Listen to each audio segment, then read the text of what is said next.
যে কলটা তুমি একবার ধরবা ওই কলটাই তোমার জীবনের শেষ কল হতে পারে। সিং এর সাথে হাসি মুখ টেলিফোন রিসিভার। রাত নামলেই শব্দ মরে যায়, নীরবতার ভেতর ভয় ধীরে ধীরে বেড়ে যায়। যেখানে কিছুই শোনা যায় না সেখানেই শুরু হয় মিডনাইট একোস। হ্যালো বন্ধুরা, কেমন আছো সবাই? একটু ওয়ারিয়র্সের খবর নিও। আর যারা নতুন আছো চ্যানেলটা সাবস্ক্রাইব করে সাথে থাকো। হেডফোন আগুন।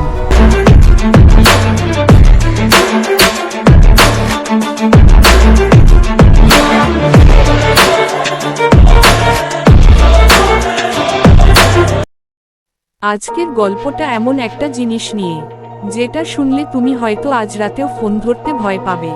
রাত প্রায় 12:45। আরিফ তার রুমে একা বসে আছে।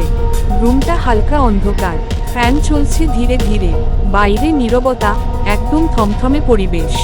সে ফোনে কিছু একটা দেখছিল। হঠাৎ telephone receiver, unknown number. Arif ফোনের দিকে তাকায়, একটু অবাক হয়। এই সময় কে কল দিন? সে একটু বিরক্ত হয়ে কলটা কেটে দেয়, কিন্তু টেলিফোন রিসিভার আবার কল। এইবার একটু অস্বস্তি লাগে, তবুও সে কলটা ধরে।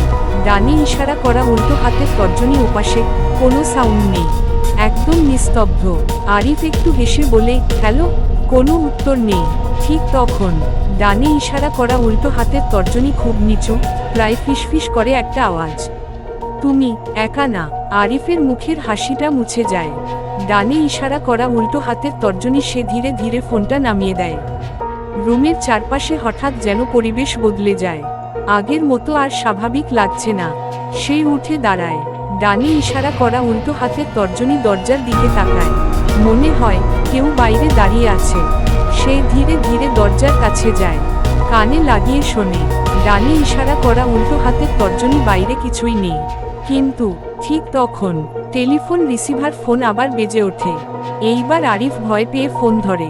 ডানে ইশারা করা উল্টো হাতের তর্জনী, স্ক্রিনে আবার আননোন নাম্বার। সে রাগে বলে, কে তুই? ডানে ইশারা করা উল্টো হাতের তর্জনী ওপাশ থেকে এবার পরিষ্কার একটা কণ্ঠ। দরজাটা খুলো। আরিফের হাত কাঁপতে শুরু করে। সে পেছনে তাকায়, ডানে ইশারা করা উল্টো হাতের তর্জনী দরজা ঠিক আগের মতোই বন্ধ। কিন্তু ডানে ইশারা করা উল্টো হাতের তর্জনী দরজার হ্যান্ডেলটা আস্তে আস্তে নড়ছে, যেন কেউ বাইরে থেকে খুলতে চাইছে। আরিফ পিছু হাঁটে, তার শ্বাস দ্রুত হয়ে যায়। হঠাৎ আলোর বাল্ব লাইট চলে যায়, পুরো রুম অন্ধকার। মোবাইল ফোন, শুধু ফোনের স্ক্রিন জ্বলছে। এইবার একটা মেসেজ আসে, তুমি এখন একা না। আরিফ আতঙ্কে ফোনটা ফেলে দেয়। ফোনটা মাটিতে পড়ে শব্দ করে। রুমে এখন একদম নীরবতা। কিন্তু এখন সে একটা জিনিস বুঝতে পারে, তার পেছনে খুব আস্তে কারো শ্বাস। সে ঘুরতে পারে না, জমে গেছে।